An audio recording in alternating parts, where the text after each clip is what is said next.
This is not a video that I ever thought that I would make, but honestly, it has been percolating up here for like 6 months, maybe 8 or 10 months, and I've been trying to figure out the best way to present it to you. And today is that day. So today we are talking about our periods. My name's Mare. Welcome to the marathon. Thanks so much for clicking on this video. If you aren't already subscribed, please do so by clicking the link down below. I listened to a podcast last year that just made me stop and like question so much, honestly. At the age of 37, it made me think of menstruation in a way that I'd never thought of before. And I started to get a little bit like mad about it, kind of like I'd been duped. The podcast was an episode of The Sunny Show, hosted by Sunny Lenarduzzi, and she interviewed Alisa Vitti. She wrote Woman Code, and she also wrote In the Flow, which I've never clearly like devoured a book like I devoured this one. I lost the jacket to it. That's how much I love this book. We'll get to that. So in that interview, Alisa talks about how we have been basically duped into thinking that our periods are like shameful and terrible, have to be painful, have to be awful, and they don't have to be. And I had never heard anyone talk about it that way in my 37 years. Now, I just want to say here off the top, this is a disclaimer. If you are someone who suffers from PMDD or endometriosis or ovarian cysts, this isn't at all me saying like, oh, your pain isn't valid. This is me hugging you. I'm sorry that that's happening. That's terrible. And that's happening to a lot of people, a lot of women, or a lot of people who experience periods. We'll say it that way. So hearing Alisa talk about the infradian rhythm, which I'd never heard of before. I'd only heard about the circadian rhythm, which turns out is based on the male's cycle, how he feels throughout the day. And women have a totally different cycle. I knew about the menstrual cycle, but I didn't know that it affects your body throughout the month. I mean, I knew it because I had had symptoms, but it had just never been explained to me before. So this made my brain do this. And then I started talking to girlfriends about it and they were all like, sorry, what? And so I started doing a little research and instantly got this book. So today I want to talk about why our periods are so shameful and considered disgusting and something that we need to hide. And then I also wanted to know if I was the only one who felt this way, because it's not something that we talk about, which to me again is bananas, because we're just walking around bleeding profusely going about our lives. If you were bleeding in any other way on any other part of your body in the same amount, you would be sent to the hospital.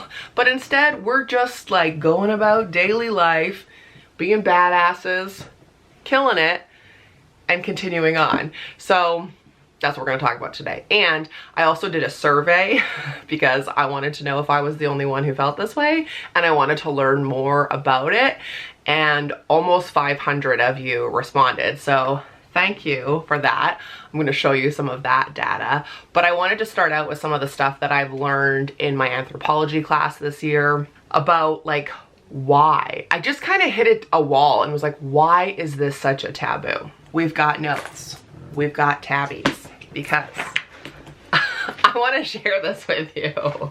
Also, just a side note about PMDD, which is premenstrual dysphoric disorder. I'm gonna read you the actual definition. A health problem that is similar to premenstrual syndrome, PMS, but is more serious. PMDD causes severe irritability, depression, anxiety in the week or two before your period starts. Symptoms usually go away 2 to 3 days after your period starts. Okay, PMDD affects so many people.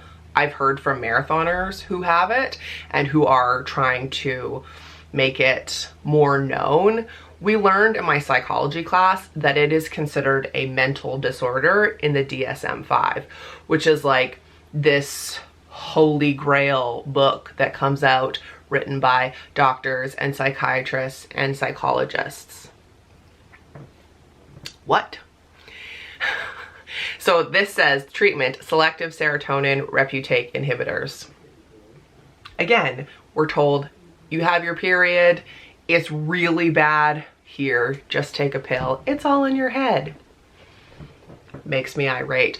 Also, side note, in the DSM-5, being trans is considered to be a mental disorder. What? She's getting fired up. Okay. What was confusing to me was like, why is this something that is so shameful and considered to be like taboo? We don't talk about it. Like, I don't know about you, but growing up, like, we never talked about it. I think my girlfriends and I have only started talking about it in the last few years. And honestly, one of my friends who's much younger than me, I think she only turned 30 this year or last year, she has always been more open about it, and that struck me. And so it made me think, like, are younger generations becoming more and more open? And then I talked to some 18-year-olds and they're like, yeah, like, we talk about it, it's not taboo, our boyfriends talk about it, it's no big deal. So that was at least encouraging to me. Anyway, I'm waffling. Okay, have you ever heard of vagina envy? Let me tell you about it. The envy felt by men with regard to the sexual organs and functions of women. Men, realizing the important link between menstruation and childbirth and feeling excluded from this realm, may react toward these processes with jealousy, resentfulness, or ambivalence. Menstrual taboos, which stigmatize menstruation and menstruating women, are seen as manifestations of jealousy resulting from exclusion. Men were jealous that they couldn't procreate, therefore it was something that was considered less than. The ovum was only discovered in 1827. 1863 was linked to the ovaries. 1863, not that long ago, really, in all reality. So in 19th century France, menstruating women were barred from winemaking, mushroom picking, silkworm tending, and sugar refining to safeguard the products of these industries from ruin.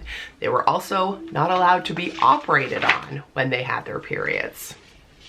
There's these things called menstrual huts, which I've learned, you know, have been quite popular, where if you are menstruating, you're sent away to deal with that and then come back once you've cleansed yourself and you're no longer bleeding.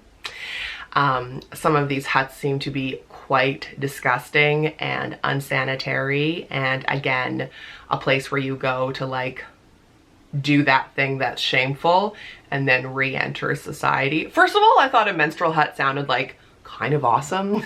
Like, I would love to check out of everything for the week that I have my period, but then when you hear about like how these women are treated, not so great. Although I will say, in the Balinese culture, all ages and both genders feel comfortable discussing menstruation quite casually, and all females in this article say they enjoyed their first periods even when they were surprised or afraid of their first flow. The menstrual blood in Bengal is considered to be more powerful than any other bodily fluids. It can help you regain spiritual strength. It is harnessed not for nefarious goals, as it is reported in much of the classical literature, but for regenerative purposes. And something that we may have talked about like first day in my anthropology class, which has changed me, is being mindful of like who wrote the textbooks, who did the studies, who collected the data. For so long, it was men and, you know, probably white men. And so were women really going to be comfortable talking about their periods with them? Were men even going to be interested in learning more about it? Like, all of this year at college, I'm just the brain exploding emoji. It's so wild to me. So this is how this article explains the menstrual hut. A lonely and flimsy structure in which women were consigned to spend their menstruating days alone, bored, self-loathing, in virtual, if temporary, exile. A somewhat mystical space was surrounded by decades of disciplinary speculation that was, however, rarely based on relevant fieldwork. That is my understanding, very briefly. We've done much more research and reading about this semester on some of the backstory of why it has been considered to be so shameful and such a like taboo thing to talk about. Also, in many countries, when girls first get their periods, they can't go to school because they have no way to, they have no products, they have no menstrual products, and so they can't just sit in school and bleed, so they drop out and then they don't get educated. We watched this really interesting documentary, which I will link below. I'm gonna link all my research below, by the way. But a documentary about women in India who started making their own menstrual pads and then selling them as well. That was really fascinating to me. I'm going to talk to you about the data that I got from the survey that I did. Again, thank you so much to the 483 of you who took the time to do this survey. And then I'm going to tell you about how this book and trying to biohack my menstrual cycle has really helped me. Again, I am only one person. These things may help you. There may be other things in this book. Like she talks about, you know, women who have PMDD or who have endometriosis, that sort of thing. So there may be more helpful things in this book. But let's get to the survey because the findings were so fascinating to me. The first question on the survey was, how were you first told about menstruation? And some people left comments, and one comment was, I don't think anyone has ever really explained it to me, and I am 46. I would love to know how you were first told about it, if it was taboo, if it was just something that no one talked about. Very interested. That's how it was for me. It was like, this isn't something we talk about, this is just something that we do. So this was, as you can see from the graph, majority of people said parent or guardian or school, friend. Parent or guardian was 55%, school 29%, and then friends were about 7%, which was interesting. Question 2 was, how was the concept first explained? Factual without emotion was the highest one, which was 64%. 21.95% was in a positive way, something to celebrate, and then 14.5% was in a negative way, something to dread. Question 3, have you ever had to hide the fact that you've had your period? Yes was the resounding answer at 68.53%. No at 31%, which I thought was interesting. I don't know anyone who hasn't had to hide it. Again, why? Why? I mean, we don't have to always be like talking about it, you know, announcing to the class, hey, just what's up, I'm on my period, but does it need to be hidden? Do you experience physical pain with your period? Yes, 88% of respondents said yes to that. And lots of people were disappointed that there wasn't like levels of pain, but I feel like pain is pain. Periods are painful. Do you experience emotional, mental changes around your period? Look at the graph on this one. 92.75% said yes. So think about it, but it's something that we're supposed to hide and suppress. That's not great. That's not great for our mental health. That doesn't make me feel good. I don't like that. I didn't like that at all. And again, I don't know anybody who hasn't had, you know, mood swings or cried or been angry. Okay, here is where we really amped things up on question 6, and I started to get a lot of people who wanted to leave responses, which was cool. Are those in your life who experience menstruation open to talking about it? The majority of people said yes, we talk about our periods openly and often at 54%. Yes, but only in a private setting was 32%. And then many answers when I just like pulled a few to tell you. Yes, I do in my own home with my children. I was not raised that way. It was never discussed in my home as a child. No other family has endometriosis, so I'm not understood. I'm really sorry. That sucks. I hate that you have to suffer in silence. Someone said not an open discussion. It's been a long time. In those days, you just didn't openly talk about it. A specific group of female friends, but definitely not my family. When I was a teenager, no, I was embarrassed about it. Now that I'm in my late 30s, it's just another subject. No big deal. And then the next one says, some, but not others. I wish more people would be open to discussing it, at least privately.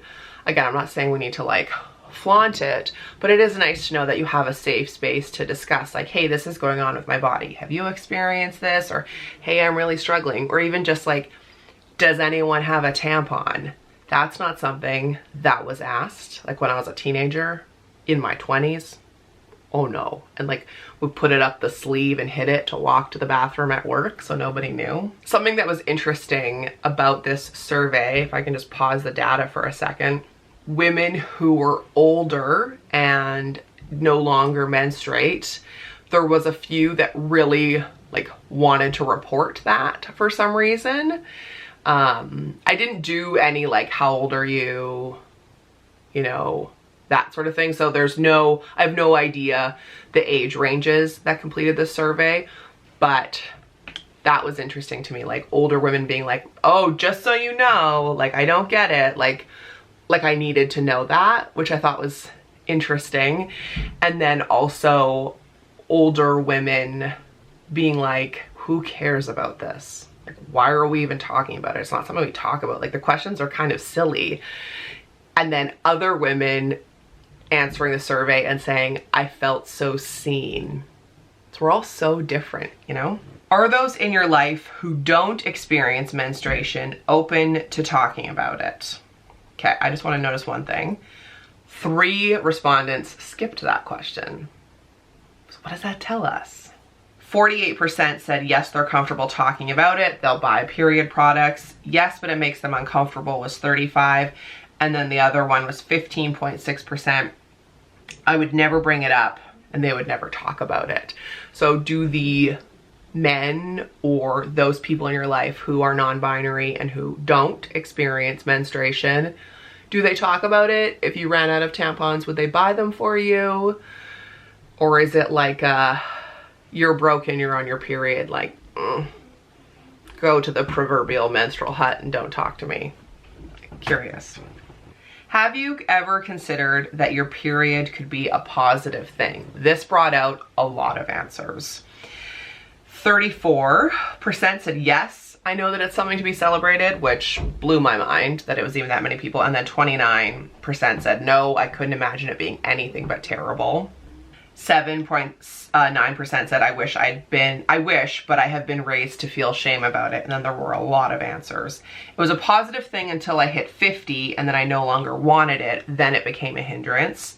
Positive because a reminder I could have babies, but negative because of how shitty physically and emotionally it can be. Plus, it gets in the way of having to schedule my day around how I'm feeling when I have it. It felt somewhat positive before having kids because it meant I could possibly have kids. Negative after having kids because I feel done. But I do see it as a positive biological function. It was exciting to get it as it meant entering womanhood. Even after having it, it's been pretty lame. Currently, I have very heavy but painful periods, so I don't look forward to them. The only thing I feel positive about when it comes to my period is that I'm not pregnant. But I've had surgery to fix that, so I now see no upside. I don't see anything negative because I cannot change it, so no point being down about it. I would like for the concept to be framed in a positive light, but because I experience a great deal of period pain, I tend to think negatively about it because it impacts my ability to properly function day to day. And yet, this is something that we should feel shameful about. We shouldn't, disclaimer. I hope that that's very clear by the we've reached this point in the video. There was a lot of people who just said neutral, like it's a nuisance, but I don't feel like good or bad about it. Wasn't talked about by my parents unless absolutely necessary. Talk amongst friends was negative. So I wasn't raised to be ashamed, but shame and resentment defined my feelings. I have only been told it's good because it usually signifies that you're not pregnant. Yes and no, it's too painful to celebrate. I thought that really summed it up a lot for a lot of people. It's kind of a burden and expensive. After 30 years of it, I'm over it, positive or not.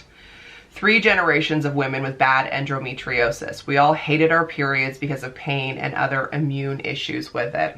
That makes sense. I sometimes think that when my period comes, my body is working and healthy. I liked that reframe of it.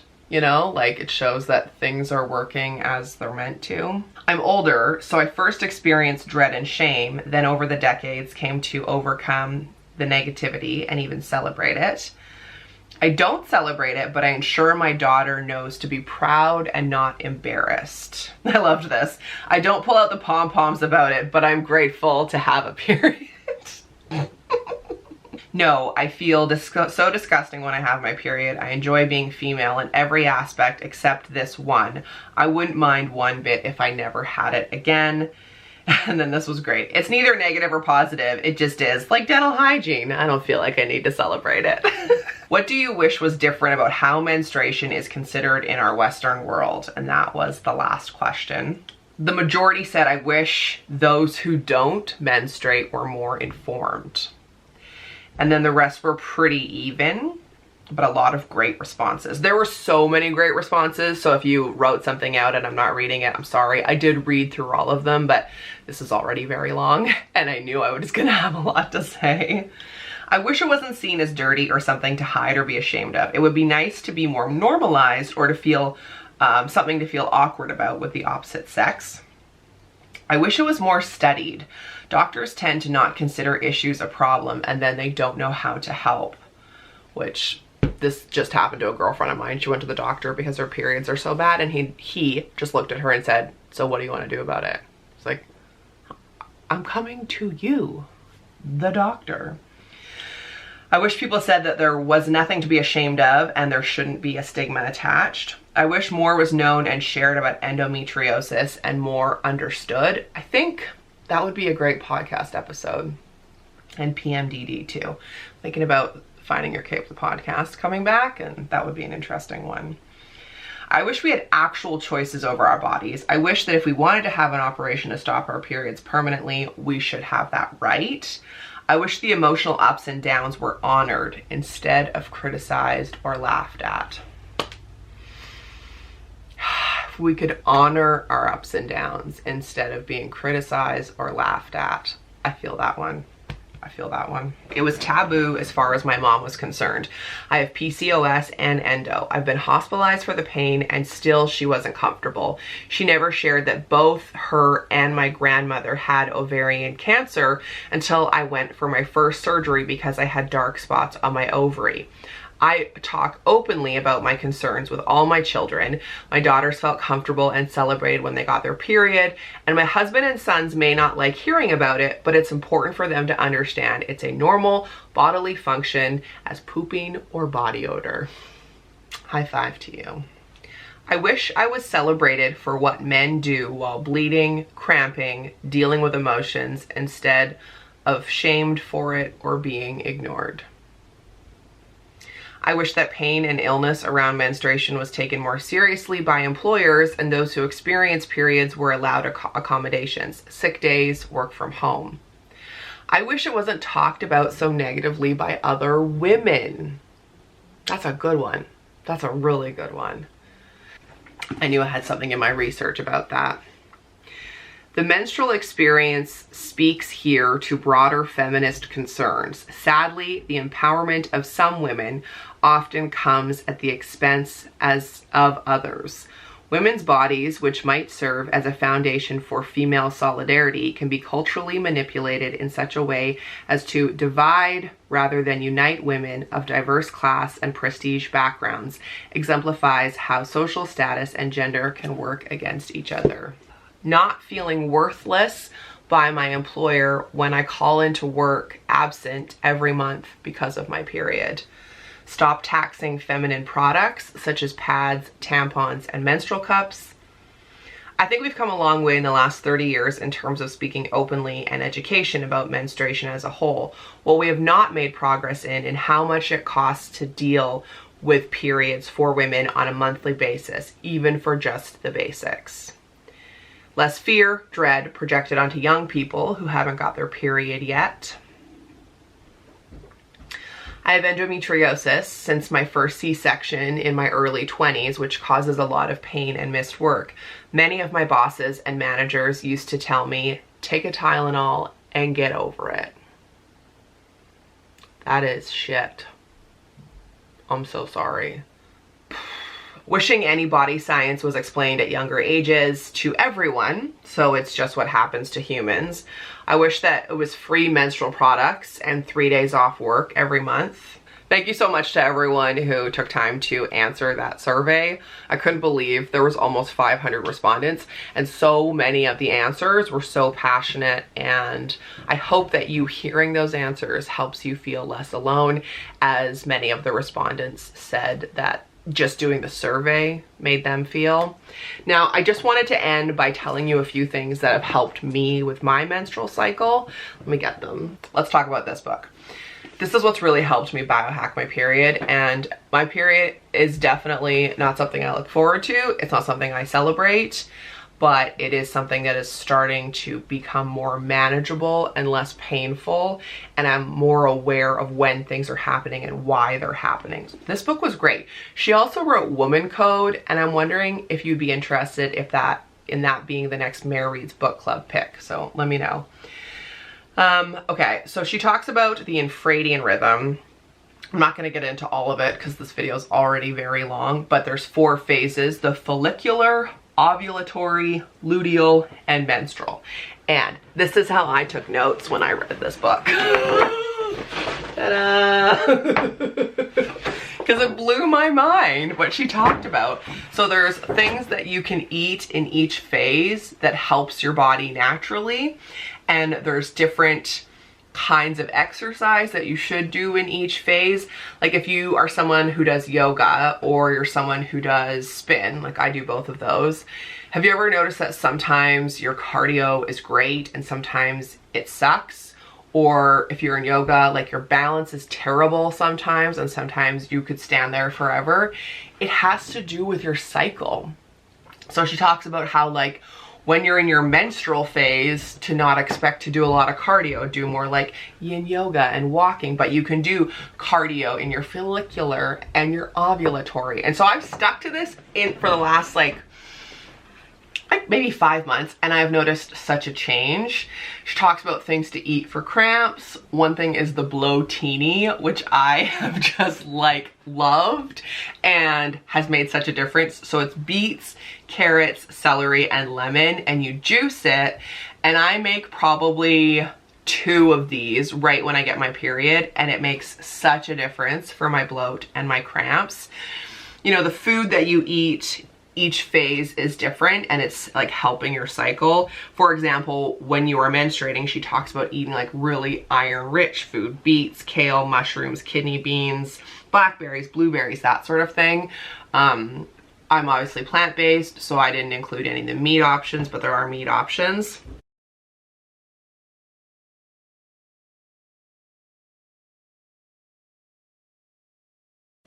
She talks about how in each phase you're better suited for different kinds of communication and work. So like when you should be collaborating and communicating, and when you should be evaluating and taking time for your intuition. So this is how Mare takes notes. And then I just made these little ones, so I keep these in the kitchen, and then I put one on the fridge depending on what phase I'm on. Like, I'm all in on this.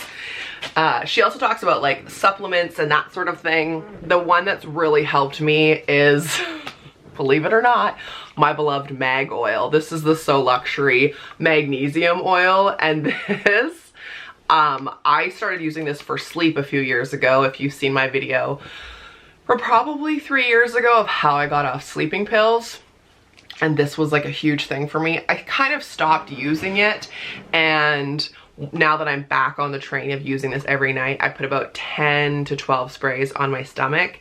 Helps me sleep, and it also just helps with my magnesium, because women are short in magnesium, low on magnesium. But I really notice that it helps my period. When I have cramps, I put that directly on my abdomen, and it really helps as well. So those few things have been amazing, but I can't recommend this book enough. I'll link the podcast down below and all of my research. Again, thank you so much. If you've made it this far in the video, high five to you. I really appreciate it.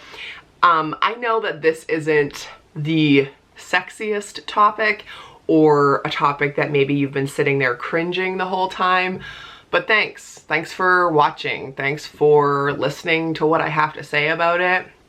I'd love to hear your thoughts down below. Let's all be nice to one another in the comments. Everyone's body is very different, but our experiences aren't something that we should have to hide and feel shame about. So much of it before would be like, why do I feel like this? And knowing is powerful. That's it for today's video. I hope you've enjoyed it. Let me know down below. And if you're someone who struggles, I am sending you love. I've talked enough. I really appreciate you. Thank you for watching. Lace up, subscribe, become a marathoner. Life's not a sprint, it's a marathon. Thank you for sticking with me on this marathon of a video, and I'll see you in the next one. Bye.